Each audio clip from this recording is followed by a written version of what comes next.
Good afternoon everyone. हे lecture 19वे आहे आणि आपण NTT प्रिपरेशन्स याकरिता कार्यरत आहोत. ठीक आहे. मी डॉक्टर हितेश्वर धर्माजी लोणारे आता तुमचं लेक्चर सुरू करतो.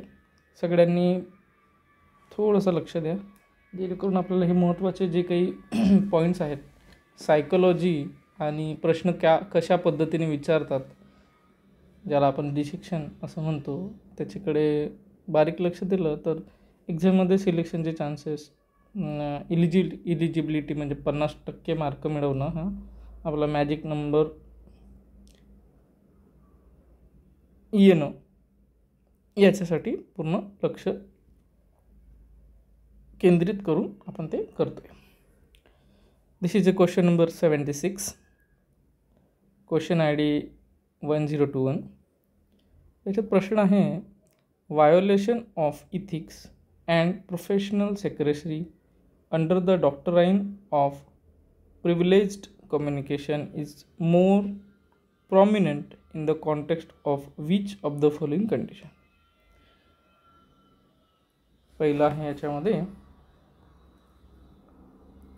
कम्युनिकेबल डिसीजेस, दुसरा आहे नॉन कम्युनिकेबल डिसीजेस, तिसरा आहे, सॉरी मी सगळ्या ठिकाणी राईट करतो, पण टिक करूया. कम्युनिकेबल डिसीजेस, दुसरं आहे नॉन कम्युनिकेबल डिसीजेस, तिसरं आहे लाईफस्टाईल डिसीजेस आणि मेटाजेनिक डिसीजेस.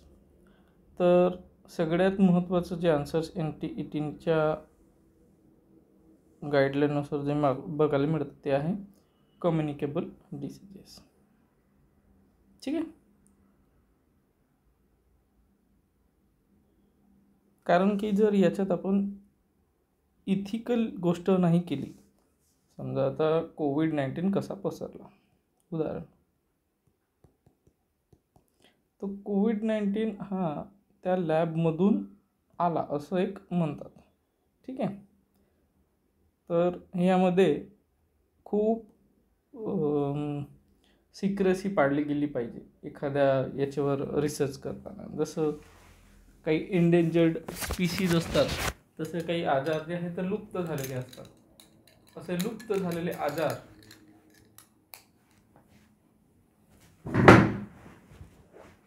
याच्यावर रिसर्च करताना इथिकल ग्राउंड्स खूप जास्त गरजेचे असतात. ठीक आहे. आता याचा आन्सर आपण कसं समजून घेऊया.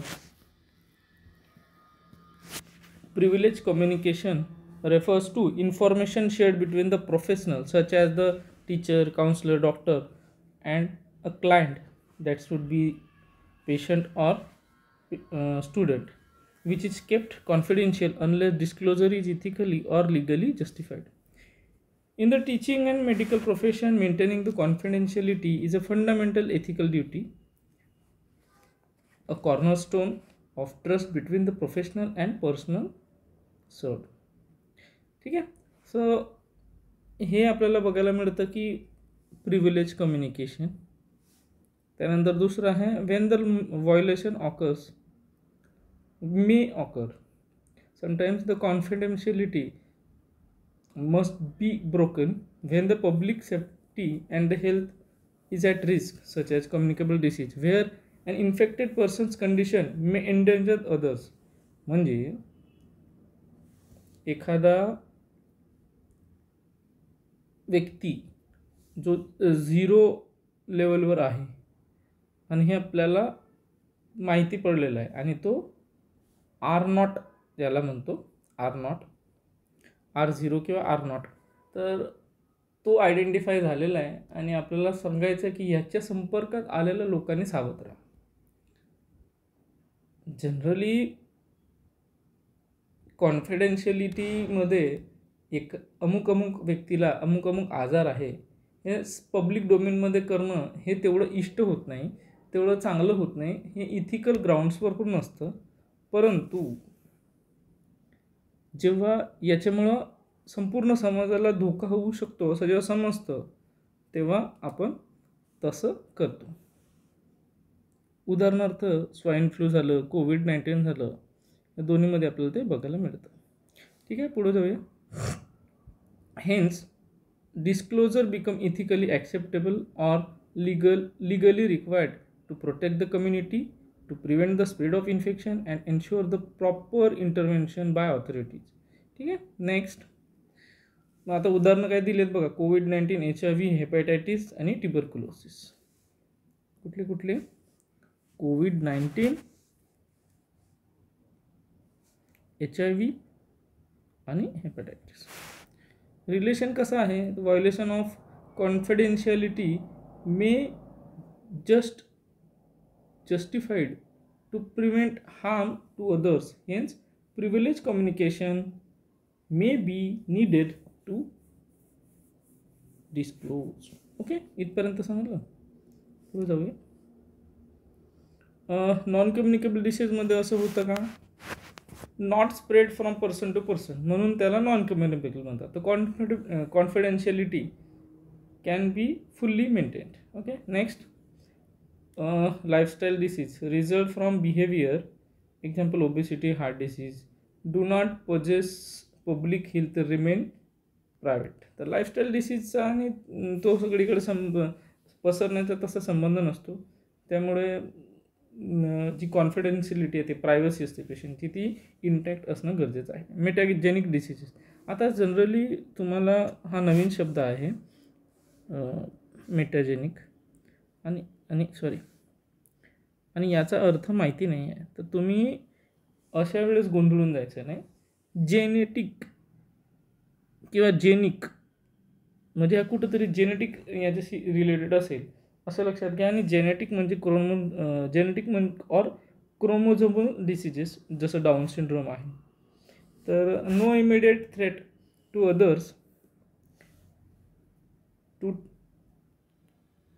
Must remain confidential. Ethical principles involve autonomy and confidentiality, हे सगळे इन्व्हॉल्व असतात. Beneficiary and non maleficient. आता नॉन मॅलेफिशियन्स म्हणजे काय, तर acting in the best interest of others, preventing harm to the society when necessary. ठीक आहे. Thus the public safety outweigh individual privacy. अशा वेळेस आपण ते हे करतो, but only within a legal and ethical limits. Example, if a teacher or a school nurse learns that a student have a highly contagious disease like tuberculosis or COVID-19, confidentiality must be maintained, but the case should be reported to the health authorities for the safety to others. आता याच्यात clear आहे, एक शाळा आहे आणि त्या शाळेमध्ये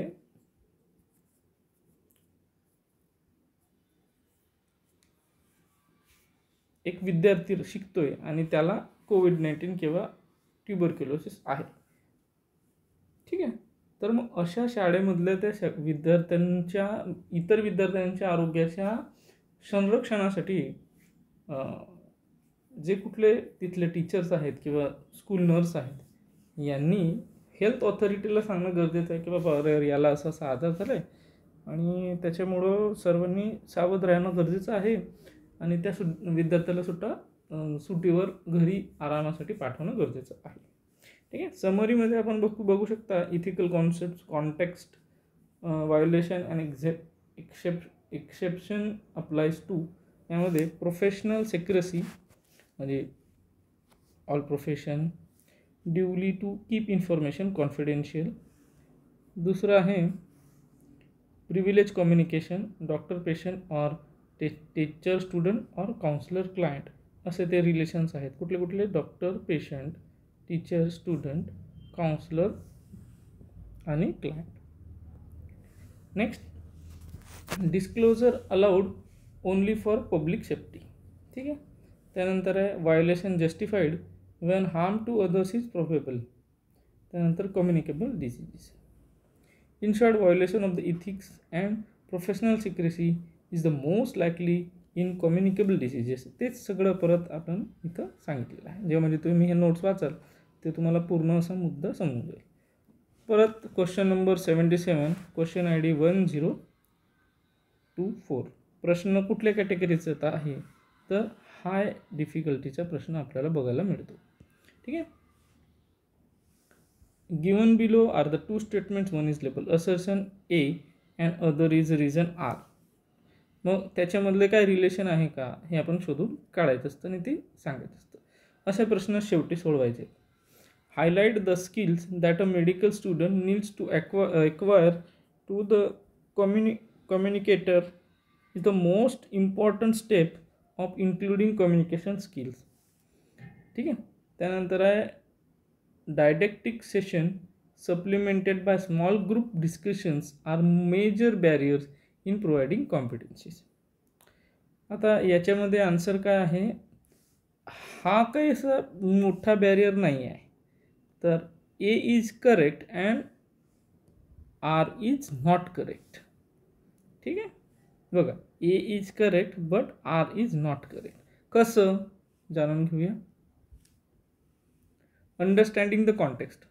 These questions belongs to medical education pedagogy, especially the AET-COM model.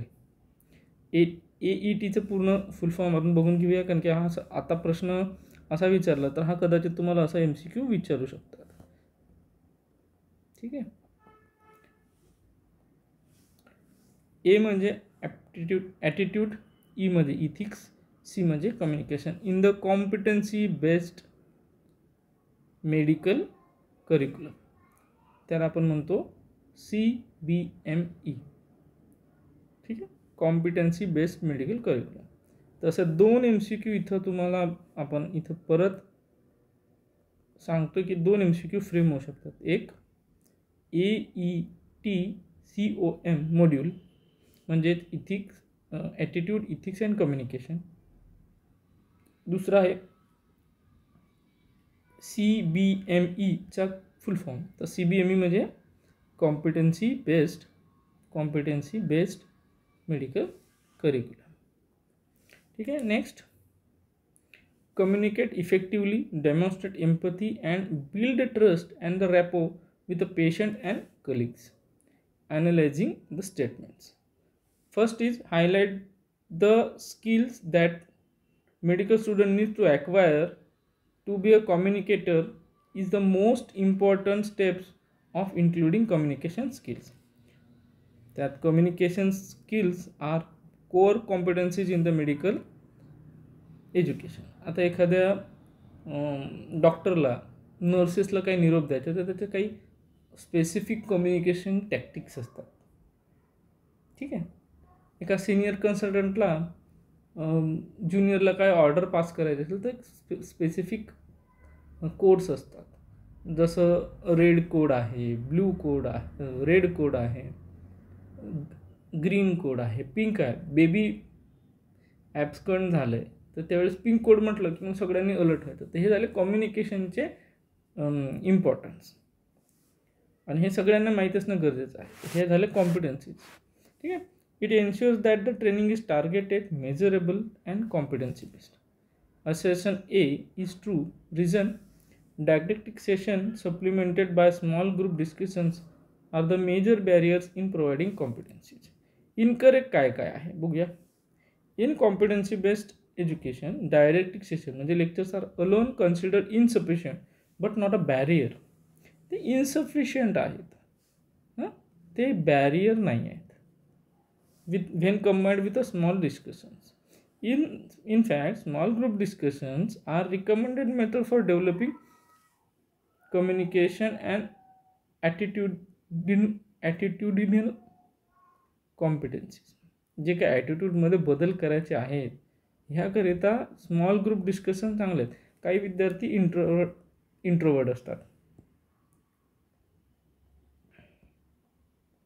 तर काही विद्यार्थी एक्स्ट्रोवर्ट असतात. अशा विद्यार्थ्यांना तुम्हाला एकत्र घेऊन जेव्हा तुम्ही स्मॉल ग्रुप डिस्कशन करणार तर एक चांगली सोसायटी आपल्याला फॉर्म होताना दिसते. ठीक आहे. अशा पद्धतीने याचं आन्सर आपल्याला बघायला मिळतं की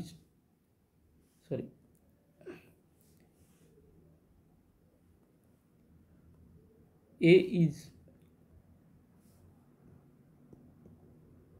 true but R is not true. ठीक आहे. तेच आपण स्मॉल ग्रुप डिस्कशनमध्ये बघू शकतो. Encourages students participation and reflection and active learning, build communication, collaboration and reasoning skills.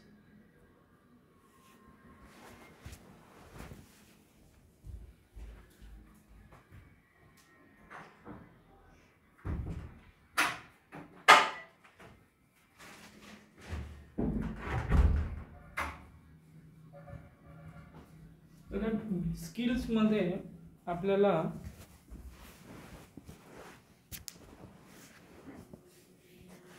कुठले स्किल एक्वायर करू शकतो, तर रिझनिंगमध्ये क्रिटिकल थिंकिंग जे आहे ते पण छान पद्धतीने डेव्हलप करू शकतो.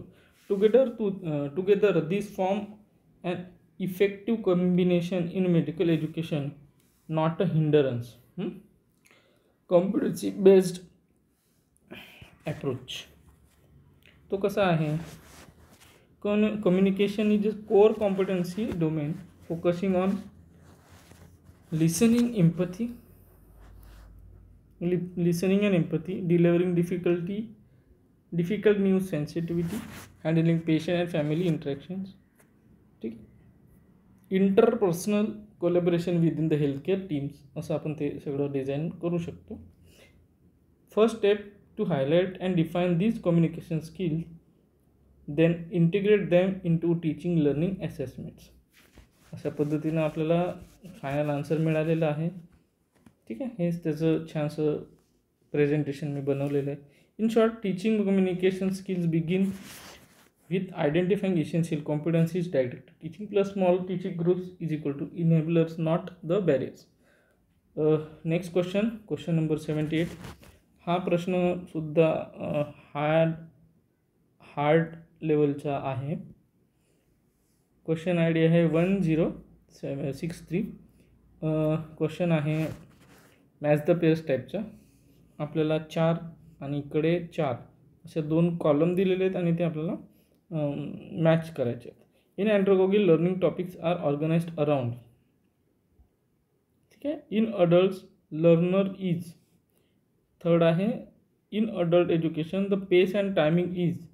And in adult trainers essential characteristics is. तर सगळ्यात पहिले टाईमचं जे आहे, influence by adult learner and availability of time. तर हे जाणार सीचं 4. अडल्ट ट्रेनर इसेन्शियल कॅरेक्टरिस्टिक्स जे आहे ते आहे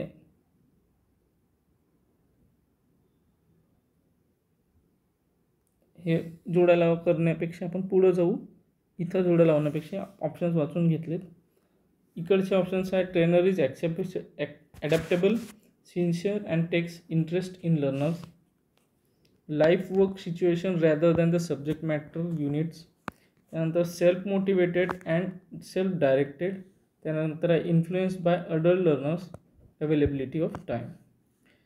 तर आन्सर काय आहे, तर सगळ्यात महत्त्वाचं एक पॉईंट्स बघूया. In andragogy learning topics are organized around the life work situation rather than the subject matters. हे एकदम परफेक्ट आहे. ठीक आहे. तर adult prefer learning than direct connect to their job roles और real life situation rather than the abstract topics. त्यानंतर दुसरं आहे in adult learning the learner is self motivated and self directed. Learner कसा असतो, सेल्फ मोटिवेटेड असतो. Adult learners take responsibility for their own learning.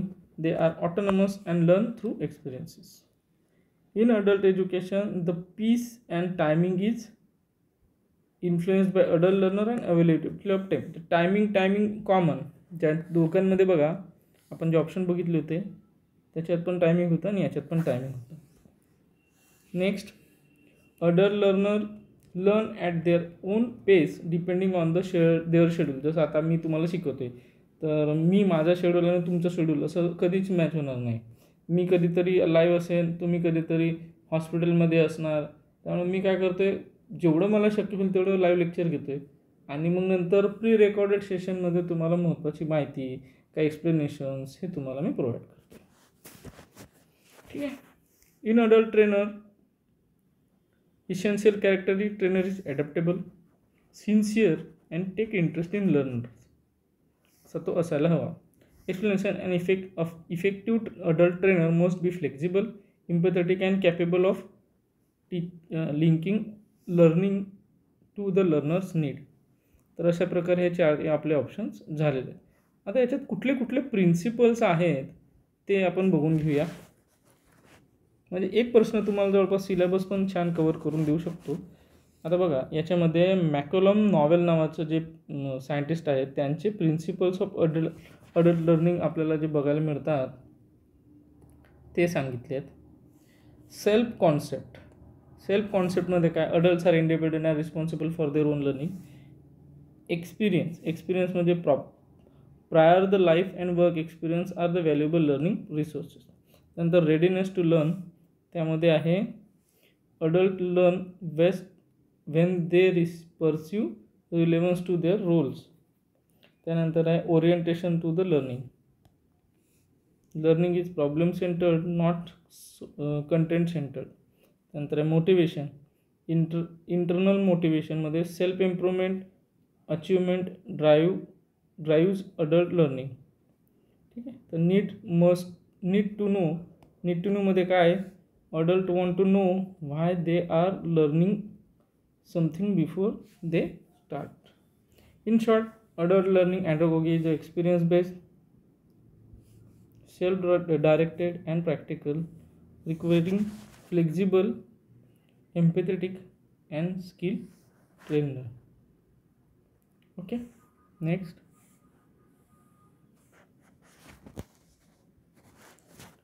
Indicate which of the following are true with regards to communication. आता पुढचा प्रश्न आहे प्रश्न क्रमांक 79. त्यामध्ये काय बघायला मिळतं, indicate which of the following are the true with regard to the communication. म्हणजे हा प्रश्न कसा आहे, मीडियम डिफिकल्टीचा आहे. ठीक आहे. आपण पहिल्यांदा आयडेंटिफाय करायचं की प्रश्न आपल्याला आत्ता सोडवायचा आहे की सोपे प्रश्न सोडून झाल्यानंतर सोडवायचा आहे. बघा, communication requires at least 2 people. Okay. Communication is a one way process, हे चुकीचं आहे. त्यानंतर newspaper are the example of mass communication,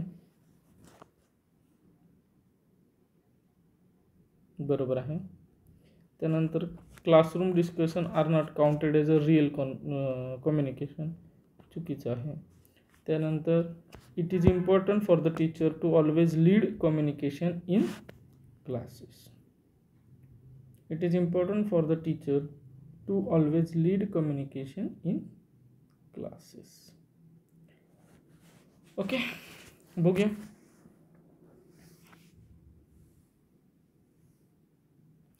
तर पहिलं ऑप्शन आहे, म्हणजे आपण काढलेले ऑप्शन काय होते, तर ए आणि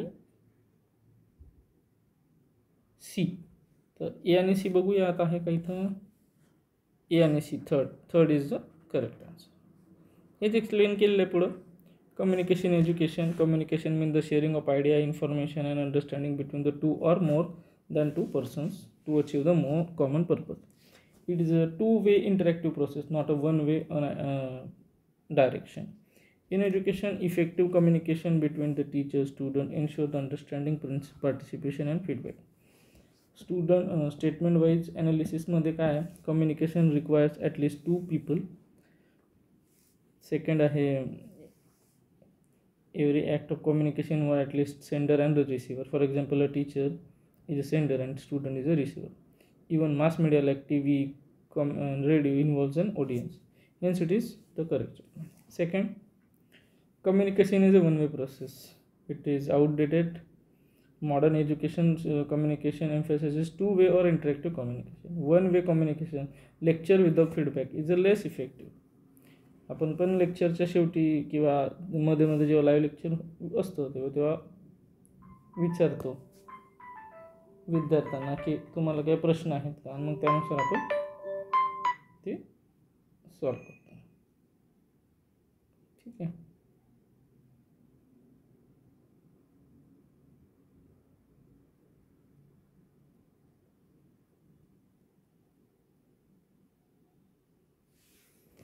Next, newspaper are example of mass communication.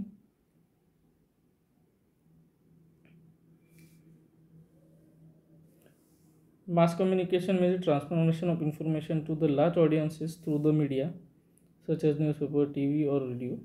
Hence the statement is also correct. Next, classroom discussion are not counted as a real communication.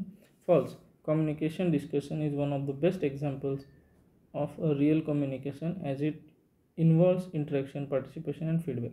Hence this is incorrect. It is important for the teacher to always lead communication in class. ठीक आहे. तर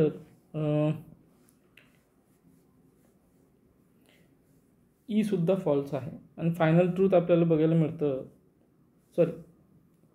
याचं express राहिलं. Modern pedagogy एम्फॅसिस learner central communication. Students should actively participate, communicate action, idea, as the teacher act as a facilitator, not a dictator. Hence the statement is incorrect. असं शेवटचं हे बघा, प्रत्येक गोष्टीमध्ये आपण बघायला मिळालं. तर आता एकेकाचं एक्सप्लेनेशन बघूया. Communication requires at least 2 people. Sender plus receiver are essential. Next, communication is only one way. No, it's a 2-way process with feedback. Newspaper are the example of mass media. Yes, reaches large audience. Classroom discussion are not real communication. False. Classroom discussions are the real communication. Not शब्द आहे बघा इथे, म्हणून बारीक लक्ष ठेवणं प्रश्नांकडे गरजेचं असतं. प्रश्न 1 किंवा 2 वेळा वाचणं गरजेचं असतं. Teacher must always lead communication. Communication should be learner centre. असं नाही आहे की त्यांनीच ते करायला पाहिजे. ओके. सो कन्सेप्ट समरीमध्ये आपण बघूया. Interpersonal communication between the 2 individuals. Group डिस्कशनमध्ये इन स्मॉल ग्रुप्स क्लासरूम आणि डिस्कशन होतात. त्यानंतर mass communication to the large audience, newspaper, TV, radio. Interactive कम्युनिकेशनमध्ये feedback based process, online learning and seminar. In short, the communication always involve at least 2 people and can occur on a large scale through media such as newspapers. Making A and C are the true statements. आजच्या शेवटचा प्रश्न आपण घेऊया आणि 20व्या लेक्चरमध्ये आपण संपूया. मला माहिती आहे थोडं शेड्यूलमध्ये हे होतं आहे. आपण 17 लेक्चर्समध्ये सगळं संपवणार होतं, पण ते थोडं जरा वाढत गेलं. कदाचित हिंदीमध्ये कसं होईल पण मराठीमध्ये नाही होत आहे. आपण 20 प्रश्न म्हणजे आज 76 to 80 क्वेश्चन्स बघितले. थोडे जरा हे लेंथी क्वेश्चन्स होते आणि पुढचे जे उरलेले 20 क्वेश्चन आहेत ते आपण त्यानुसार बघणार आहोत. ठीक आहे. नेक्स्ट क्वेश्चन कसा आहे, क्वेश्चन नंबर आहे 1059. Screen recording and editing for the digital teaching can be done by Edemedo, Camtasia, spelled Camtasia in the paper. म्हणजे जो पेपर होता त्यामध्ये असं होतं कॅम्टेसिया. स्टॉर्मबोर्ड आणि फ्लिपग्रिड. तर यामध्ये कॅम्टेसिया असं त्याचा आन्सर आहे. आणि म्हणून मी तुम्हाला म्हणतो की शब्दांचा अर्थ महत्त्वाचा आहे. त्यामुळे तुम्हाला जो होमवर्क आहे स्वतः करायचा काय आहे की 11,000 जे टर्मिनॉलॉजी आपण काढलेले आहेत ते तुम्ही करणं गरजेचं आहे. यामध्ये महत्त्वाचे सगळे टर्मिनॉलॉजी समजून जातात. आता कॅम्टेसिया जो आहे किंवा केनटेसिया हे एक सॉफ्टवेअर आहे. स्क्रीन रेकॉर्डिंगचं. आणि याच्याबद्दल जर तुम्हाला माहिती असेल तरच लिहू शकतो. म्हणजे क्वेश्चन कसा आहे, माहिती असेल तर इझी, जे त्यांनी कन्सिडर केलेलं आहे. अदरवाईज तो क्वेश्चन कसा आहे, हार्ड.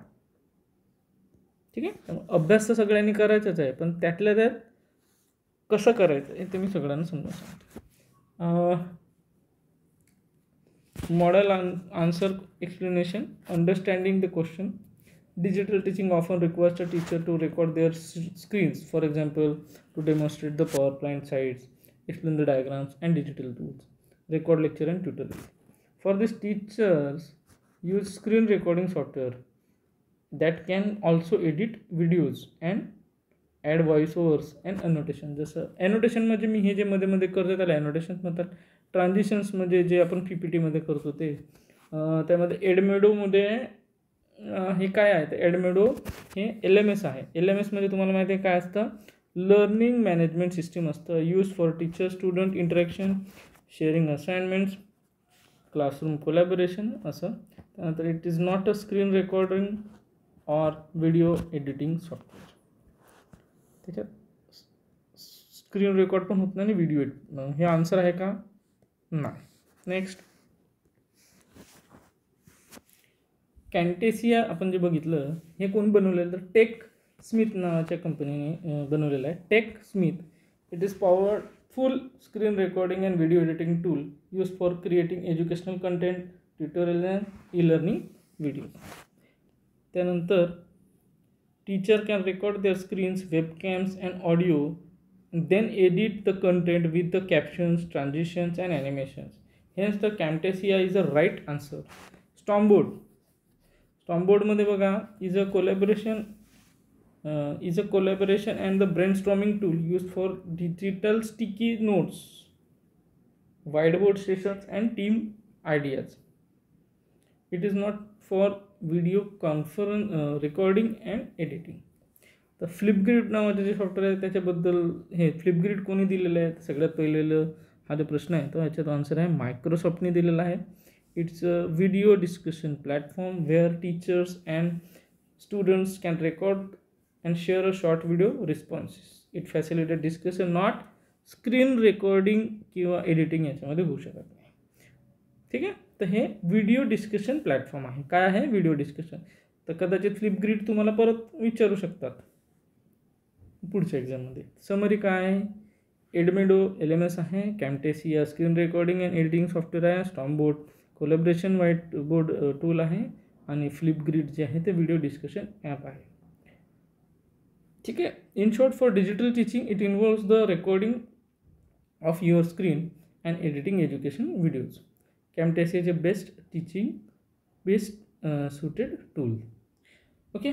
आपण इथंच थांबूया आणि भेटूया लवकरच पुढच्या लेक्चरमध्ये. जो शेवटचा लेक्चर असेल त्याच्यामध्ये 20 क्वेश्चन्स आपण कवर करू. ते थोडं मोठं होईल, 55 ते 1 तास 25 मिनिटाचं वगैरे होईल आणि त्यामध्ये संपवून टाकू.